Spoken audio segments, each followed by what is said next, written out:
Atraso na emissão de passaporte à entrega de corridos. Antes, esse prazo era de apenas 6 dias úteis. Os passaportes, eles são requeridos e entregues na Polícia Federal, mas são confeccionados na Casa da Moeda no Rio de Janeiro. A Casa da Moeda, por sua vez, está com uma contingência. Ela tem poucas cadernetas para confecção desses passaportes. À espera da certificação, fiscais da Agência Nacional de Aviação Civil estão em Lages para vistoriar o aeroporto da cidade. Com certificado operacional em mãos, a companhia aérea já poderá iniciar a venda das passagens. Além disso, Lages será um dos primeiros municípios do país a possuir o certificado de operação para aeroportos pequenos.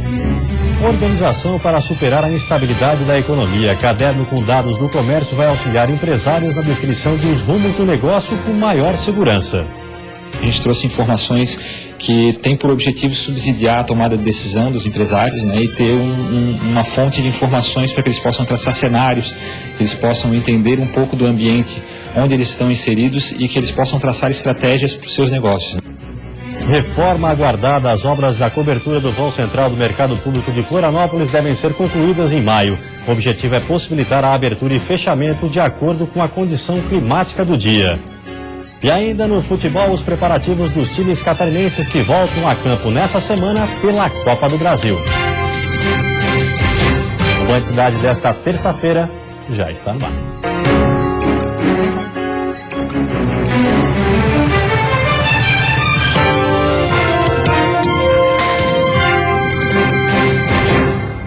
Olá, boa noite.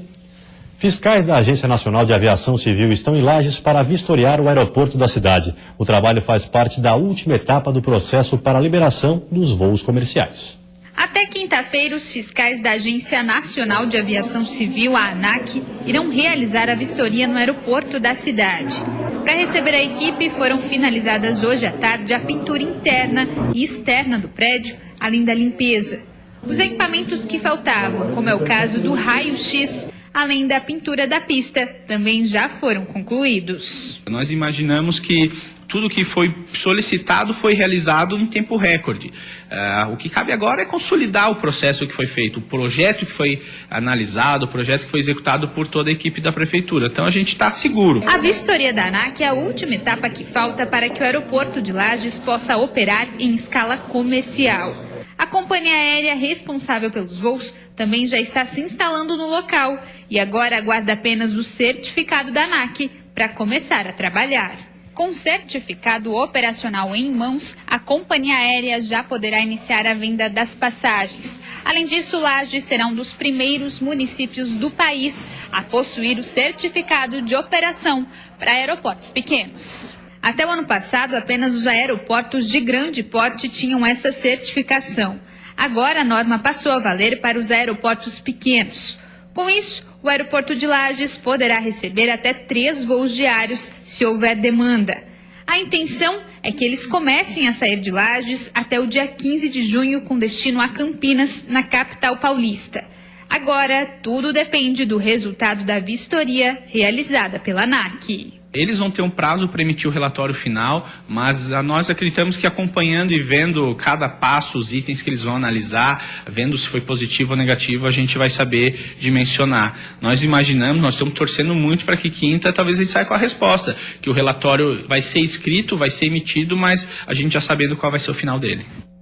As obras para a instalação da cobertura do vão central do Mercado Público de Florianópolis devem ser concluídas em maio. O objetivo é possibilitar a abertura e fechamento de acordo com a condição climática do dia. Para que a segunda fase das obras fosse concluída, foi necessário manter o vão central fechado nesta segunda e terça-feira. Por questões de segurança, não foi possível circular no espaço nem visitar os boxes localizados ali. Essa fase refere-se à instalação da cobertura. A primeira já tinha sido concluída com a montagem da estrutura de suporte para a estabilidade da cobertura. Depois disso, serão erguidas novas peças da viga principal, que será soldada posteriormente. A cobertura definitiva do mercado público da capital é composta por um metal não oxidável com partes retráteis. O objetivo é possibilitar a abertura e o fechamento desta cobertura de acordo com a condição climática do dia. Quando for concluído, o público continuará tendo acesso a uma área com as mesas dos boxes e piso nivelado para a acessibilidade de todos. A expectativa é de que a cobertura retrátil seja concluída até final de maio. E a seguir já está circulando o Caderno do Comércio, uma publicação com informações e dados sobre o setor em todo o estado.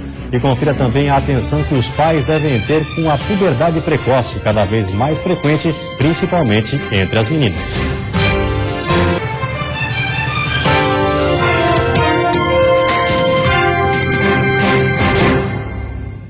Já está disponível para os empresários catarinenses o Caderno do Comércio. As publicações trazem informações e dados sobre o setor em todo o estado. O comércio responde a 62,4% do PIB de Santa Catarina e emprega quase 1,5 milhão de pessoas. E foi pensando justamente nestes bons resultados que o sistema FEComércio Sesc-Senac lançou o Caderno do Comércio com dados econômicos confiáveis, informações sobre gestão de negócios e tendências de consumo. A gente trouxe informações que têm por objetivo subsidiar a tomada de decisão dos empresários, né, e ter uma fonte de informações para que eles possam traçar cenários, que eles possam entender um pouco do ambiente onde eles estão inseridos e que eles possam traçar estratégias para os seus negócios. Né. Com o caderno em mãos, o empreendedor terá um guia relevante sobre como desenvolver estratégias, detectar oportunidades e visualizar de forma prática os indicadores que impactam nas conjunturas do mercado.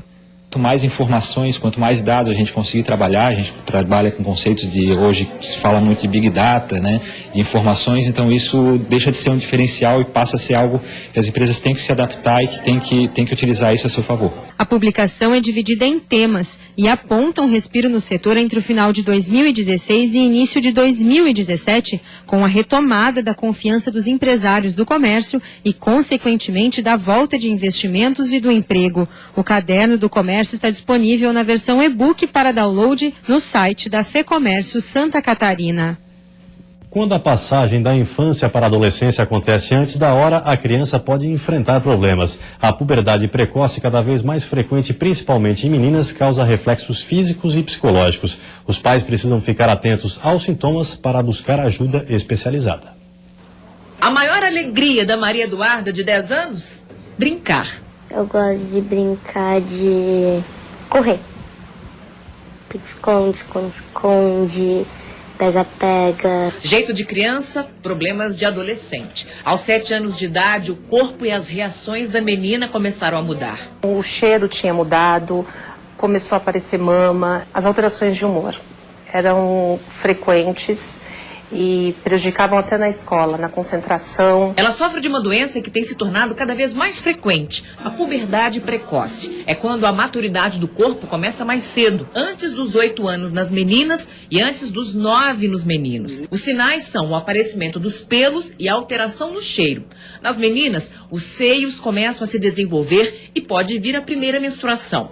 Nos meninos, acontece o crescimento dos testículos. Existem teorias a respeito de mudanças do índice de massa corporal, as crianças engordando um pouco mais, fenômenos psicológicos, fenômenos ambientais, tipos de alimentos, mas na verdade nada disso consegue dar uma explicação que justifique a maioria dos casos. O que nesse momento a gente está percebendo é que existe um aumento e esse aumento é significativo e merece uma atenção. Hoje, quando as crianças apresentam comportamentos tão precoces em diversas situações, falar em puberdade antes da hora pode parecer algo comum. Mas não é bem assim, não. A puberdade é sinal de que a infância está chegando ao fim e uma outra fase começa, a adolescência. Quando isso acontece antes da hora, a criança pode sofrer consequências e os pais ou responsáveis devem ficar atentos. A puberdade precoce leva ao amadurecimento dos ossos e as crianças param de crescer antes da hora. Além disso, há o risco de transtornos psicológicos. Uma menina, por exemplo, menstruando aos 5 anos de idade, é uma menina que tem já o crescimento ou tem as mamas já formadas com 7 anos de idade. Vai trazer, sim, consequências psicológicas também, na maneira de falar, como as outras pessoas veem essa menina, como ela se enxerga perante dos outros. Existe tratamento e ele é feito por meio de uma droga que inibe a produção dos hormônios sexuais. Se é uma puberdade que está começando um pouco antes da hora, mas não caracteriza uma perda estatural, não está tendo uma alteração psicológica grave, a gente separa essas duas para ver qual é aquela que necessita realmente de um tratamento. Vai ser uma injeçãozinha, uma medicação uma vez por mês. Ela não, eu topo. Eu falei, pode doer um pouquinho, não tem problema, amanhã eu vou aguentar. O importante para mim é que ela viva cada fase da vida dela na época certa, no tempo certo. E depois do intervalo tem o futebol, a expectativa dos catarinenses que entram em campo nessa semana pela Copa do Brasil. E também os preparativos para o primeiro jogo da decisão do catarinense.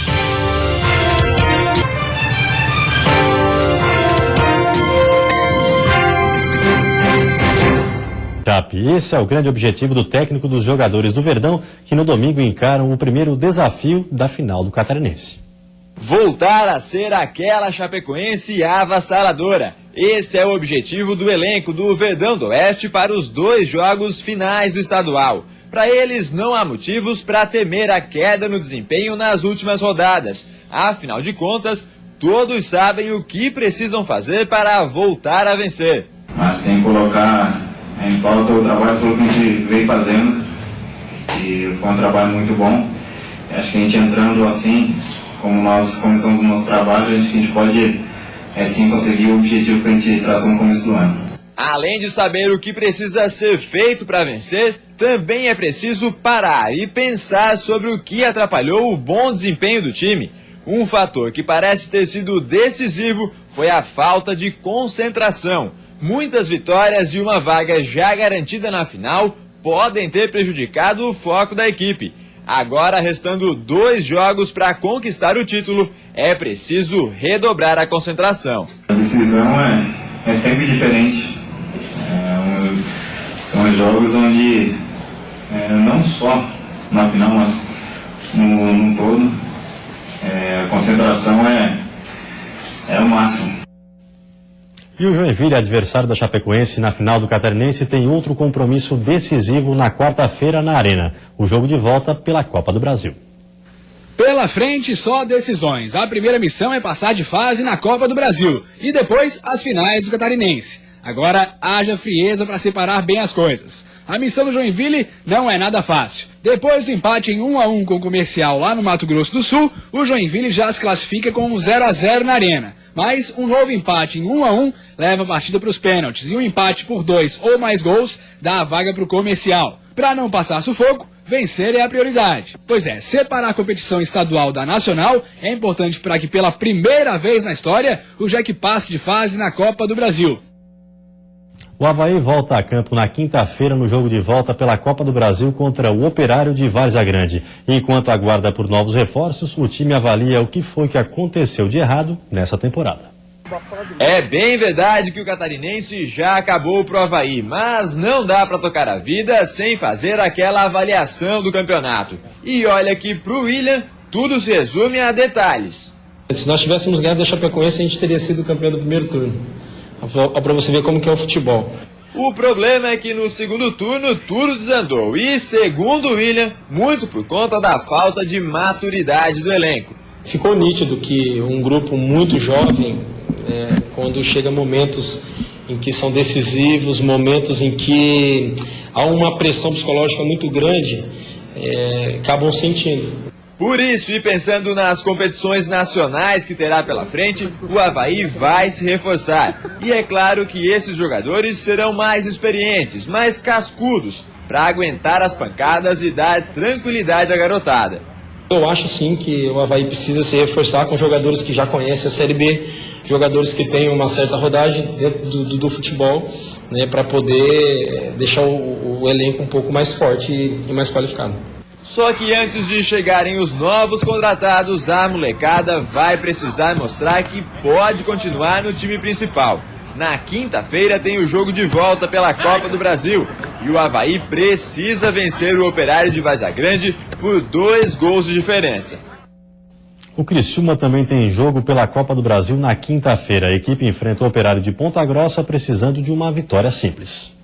Segundo colocado na classificação geral, o Criciúma comemora a regularidade da equipe no Catarinense, mas lamenta os tropeços decisivos nos 2 turnos da competição. Contra os 2 finalistas, o Tigre venceu ambos em casa e foi derrotado fora. Vendo o equilíbrio do campeonato e a força dos 2 times, o volante Douglas Moreira não fugiu da questão e fez sua aposta em relação ao título. Acho que são 2 excelentes equipes, mas no meu ponto de vista, acho que a Chapecoense está melhor. Mas o estadual já é passado. O foco agora é na Copa do Brasil.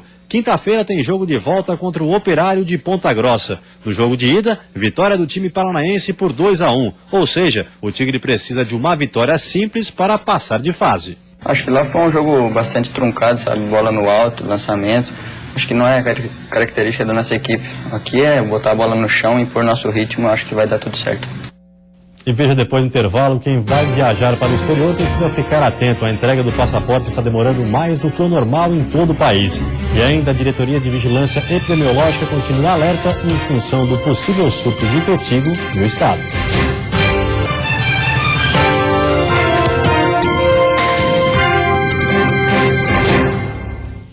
A Diretoria de Vigilância Epidemiológica segue em alerta com relação ao possível surto de impetigo no estado. Mais 3 cidades do sul do estado, Criciúma, Tubarão e Orleans, confirmaram novos casos da doença de pele que está atingindo alunos em escolas de educação infantil. Até o momento, pelo menos 9 municípios já confirmaram que professores e alunos apresentaram os sinais. Porém, a Diretoria de Vigilância Epidemiológica informou que as investigações sobre a origem da doença continuam e devem ser concluídas até sexta-feira.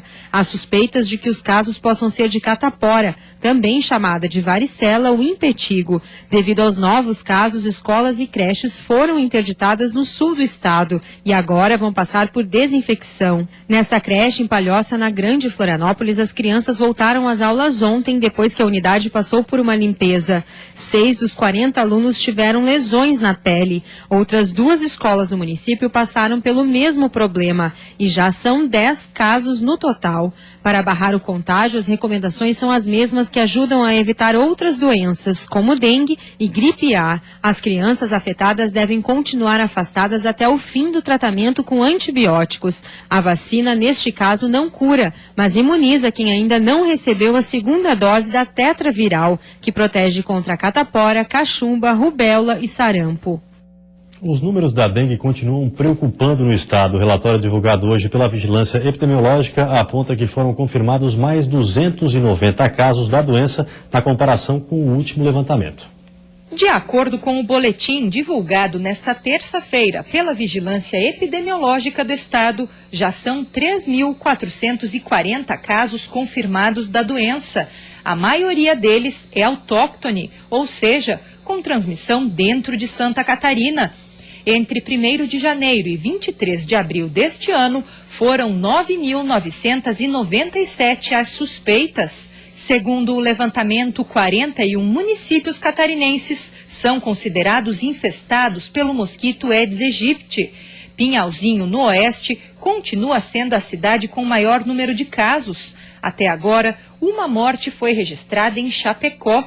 Já a febre chikungunya alcançou 41 casos confirmados em Santa Catarina, todos, no entanto, importados de outros estados.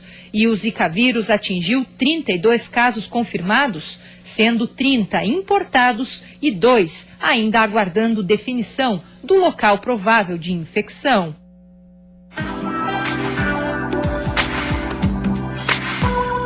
Quarta-feira de frio no estado. Uma massa de ar polar derruba as temperaturas em todas as regiões. Na serra, onde o amanhecer deve ser de 0 grau, há chance de geada e até de neve nos pontos mais altos. Ao longo do dia, a máxima não deve passar dos 6 graus. Na Grande Florianópolis e Litoral Norte, o dia deve amanhecer com chuva e com predomínio das nuvens. Termômetros marcam máximas de 17 e 19 graus. No sul do estado e no Vale do Itajaí, tempo nublado e com chance de chuva fraca pela manhã, que pode dar lugar ao sol durante a tarde. As máximas ficam em 13 e 14 graus. Já no oeste, quarta-feira pode começar com geada, temperaturas entre 7 e 10 graus. Quem tem férias e está de malas prontas para o exterior ou precisa viajar a trabalho, deve ficar atento. A entrega do passaporte está demorando mais do que o normal em todo o país. Aqui no estado, o problema também está acontecendo.